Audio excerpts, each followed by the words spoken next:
नमस्कार, स्वागत है आप सभी का। आप देख रहे हैं इंडिया डेली। मैं हूं आपके साथ गीतू चौहान। बुलेटिन की शुरुआत करते हैं। पाकिस्तान ने बदले आतंकियों के ठिकाने। तो जी हां, खबर आ रही है पाकिस्तान से, जहां पर आतंकियों के ठिकाने बदले गए हैं। ऑपरेशन सिंदूर के बाद बदले आतंकियों के ठिकाने। खैबर पख्तूनख्वा में शिफ्ट हो रहे आतंकी। तो नए आतंकी कैंप निर्माण और भर्ती अभियान शुरू हो गया है। ये बड़ी खबर। ऑपरेशन सिंदूर के बाद आतंकी ठिकानों को बदला गया है। पाकिस्तान की तरफ से खबर।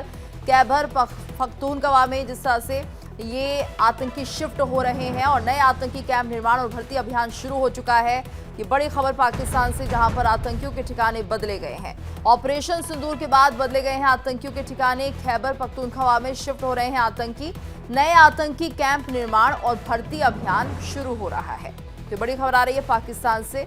अब ठिकानों को बदला गया है। ऑपरेशन सिंदूर के बाद नए ठिकाने तय किए गए हैं और ऐसे में खैबर पख्तूनख्वा में शिफ्ट हो रहे हैं आतंकी। तो नए आतंकी कैंप निर्माण और भर्ती अभियान शुरू हो चुका है। और ज्यादा जानकारी के लिए बात करेंगे संवाददाता रमन सैनी से। रमन, ये बहुत बड़ी खबर है कि यहाँ पर एक बार फिर से इन आतंकियों की फैक्ट्री का संचालन शुरू हो रहा है और अब स्थान भी बदल दिया गया है।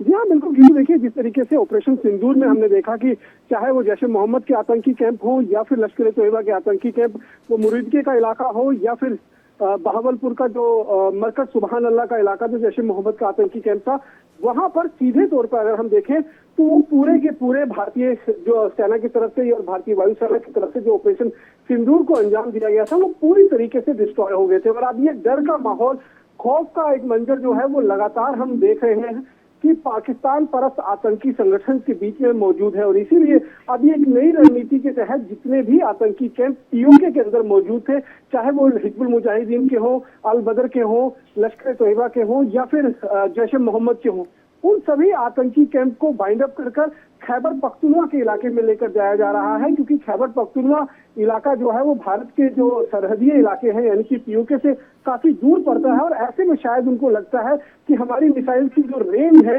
वो वहां तक नहीं पहुंच पाएंगे। और भविष्य में जिस तरीके से भारतीय सरकार ने स्पष्ट कर दिया है कि हमारा ऑपरेशन सिंदूर अभी खाली रुका है, ये खत्म नहीं हुआ है, ऑपरेशन सिंदूर लगातार जारी है। और अगर पाकिस्तान किसी भी तरीके से कोई नापाक हरकत करता है तो उसका अंजाम उसे भुगतना पड़ेगा। और जम्मू कश्मीर नहीं, देश के किसी भी हिस्से में अगर कोई आतंकी हमला होता है तो वो एक्ट ऑफ वॉर के तहत जो है उसे डील किया जाएगा। यानी कि पाकिस्तान के अंदर इस समय इतना डर का माहौल है। हमने पीछे देखा, चाहे वो जैश ए मोहम्मद के आतंकी जो इस्माइल इलियास कश्मीरी है, जिसने साफ तौर पर बताया कि किस तरीके से बहावलपुर में जो मरकज सुबहान अल्लाह था उसे किस तरीके से ऑपरेशन ध्वंस किया गया। कल हमने देखा कि कासिम जो लश्कर ए तोयबा का आतंकी है, उसमें मुरीदके का जो आतंकी ठिकाना था, यानी कि जो वहां पर मरकज का जो इलाका था, वहां पर किस तरीके से डिस्ट्रक्शन हुआ है। तो वो कैंप तो दोबारा रिबिल्ड जो है वो पाकिस्तान, बिल्कुल। और एक बार फिर से यहाँ पर पाकिस्तान की सोच पता चल रही है कि अगर इस तरह के कैंप्स रिबिल्ड किए जाएंगे तो एक बार फिर से ये पता चल रहा है कि जो पाकिस्तान खुद को कहता है कि वो आतंक की चपेट में है, उनके ऊपर कहीं ना कहीं जो आतंकी हैं, एक तरह से ये माना जाए वो प्रायोजित नहीं करते बल्कि खुद आतंक के साए में जीने को मजबूर हैं। तो यहाँ पर ये खुलासा हो रहा है रमन की, देखिए खुद जो पाकिस्तान है वो चाहता है कि नए आतंकी भर्ती हो जाए और फिर से दहशतगर्दी का ये काम शुरू हो जाए।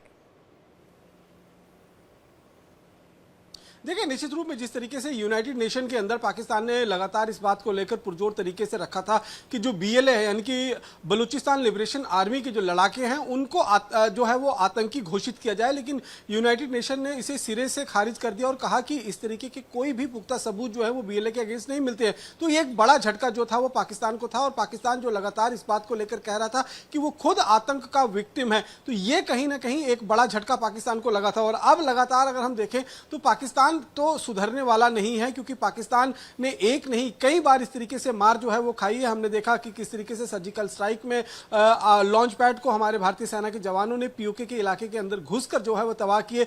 बालाकोट में जब एयर स्ट्राइक किया गया तो वहां पर पूरा का पूरा जैश ए मोहम्मद का जो ट्रेनिंग कैंप था उसे डिस्ट्रॉय कर दिया, जिसमें 300 से ज्यादा आतंकी जो है वो मारे जाते हैं। उसके बाद ऑपरेशन सिंदूर, अब ये उनके जहन में बैठ गया है कि अगर पाकिस्तान की तरफ से कोई भी हिमाकत होगी, जिसके लिए वो लगातार कोशिशें फिर से उसने शुरू कर दी हैं, तो वो हिमाकत, उस हिमाकत पर जो है वो एक्ट ऑफ वॉर की तरह भारतीय सेना, भारतीय सरकार जो है वो लेगी और ऐसे में फिर से वो निशाना बनाएगी उन ठिकानों को, उन इलाकों को जहां पर आतंकी ट्रेनिंग कैंप चलाए जा रहे हैं। तो ऐसे में इसीलिए अब ये ट्रेनिंग कैंप्स को जो है वो खैबर पख्तूनख्वा के इलाके के अंदर ले जाया जा रहा है, लेकिन वहां पर भी ये सेफ नहीं होंगे, क्योंकि उन्हें मालूम है कि उन्हें इस बात को लिए कहीं ना कहीं जानकारी होनी चाहिए कि भारत के पास सिर्फ एक ही रेंज की ये मिसाइल नहीं है, सिर्फ शॉर्ट रेंज की मिसाइल नहीं है। हमारे पास जो है वो मिडिल रेंज की और इसके साथ साथ में हाई रेंज की भी जो है, जिसमें हम ये कहें तो पूरा चाइना और पूरा पाकिस्तान के साथ साथ में अफगानिस्तान तक जो है वो हम अपने मिसाइल्स के माध्यम से हिट कर सकते हैं। तो पाकिस्तान अब चाहे जहां जाकर अपने आतंकी ठिकानों को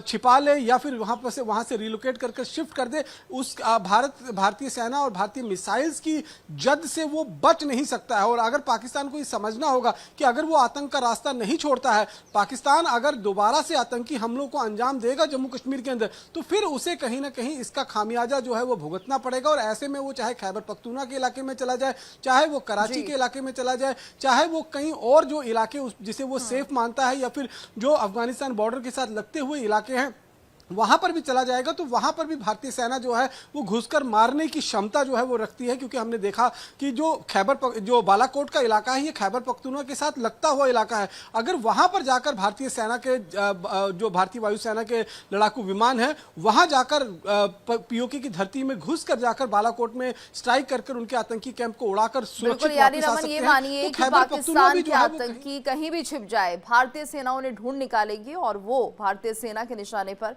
हमेशा रहेंगे। धन्यवाद आपका इस पूरी जानकारी के लिए।